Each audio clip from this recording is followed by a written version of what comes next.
Aduh, skripsi. Dengar namanya aja udah bikin pusing ya kan?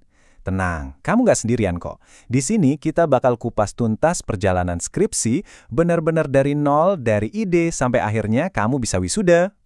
Oke, biar nggak bingung, kita bakal pecah perjalanan ini jadi 5 tahap utama. Kita mulai dari awal dulu nih, lihat skripsi sebagai perjalanan akhir mahasiswa. Terus kita masuk ke langkah pertamanya, gimana cari ide dan bikin proposal. Setelah itu, kita hadapi tantangan cari data, lanjut ke puncaknya, yaitu analisis dan nulis. Dan yang terakhir, kita cari tahu, sebenarnya apa sih makna di balik semua ini? Oke, kita mulai dari bagian pertama. Perjalanan akhir mahasiswa. Jadi gini, skripsi itu bukan cuma tugas biasa loh. Ini tuh kayak babak final, penentu kelulusan yang bakal ngetes semua yang udah kamu pelajarin selama kuliah. Kamu kan udah ngelewatin puluhan ujian, tugas, presentasi, wah macam-macam deh.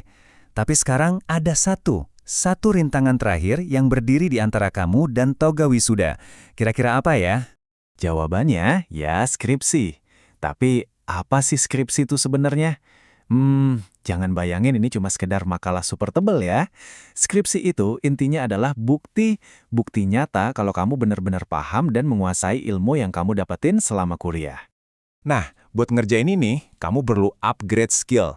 Serius, kamu dituntut buat mikir lebih kritis, jauh lebih mandiri, dan ini yang paling penting, jago banget ngatur waktu.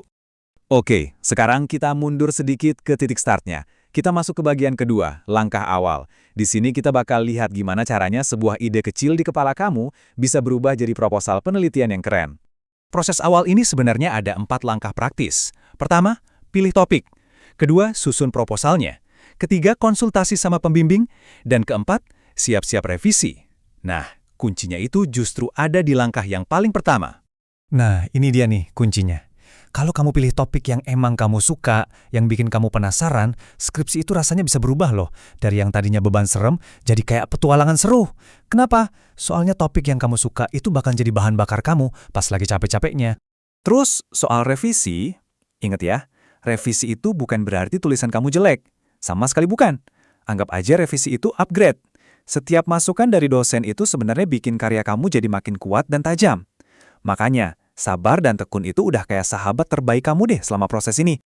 Proposal akhirnya di ACC. Selamat ya. Nah, sekarang kita masuk ke bagian 3, tantangan penelitian. Ini nih saatnya kamu benar-benar turun gunung, terjun langsung buat ngumpulin data. Caranya macam-macam, tergantung jurusan kamu. Mungkin kamu harus observasi langsung ke lapangan, atau wawancara orang, atau bahkan ngunci diri di lab buat eksperimen. Tiap metode ini punya tujuan uniknya masing-masing. Tapi, kita jujur-jujuran aja ya. Tahap ini tuh jarang banget berjalan mulus kayak jalan tol. Kamu mungkin bakal dikejar-kejar waktu, susah banget nyari data, atau nemuin hasil yang benar-benar di luar dugaan. Dan justru disinilah ujian yang sebenarnya. Semua tantangan itu bukan buat ngejatuhin kamu, tapi buat ngasah skill problem solving kamu, biar kamu makin jago nyari jalan keluar yang kreatif. Oke, data udah di tangan, terus gimana? Nah, saatnya kita masuk ke bagian 4, puncak karya.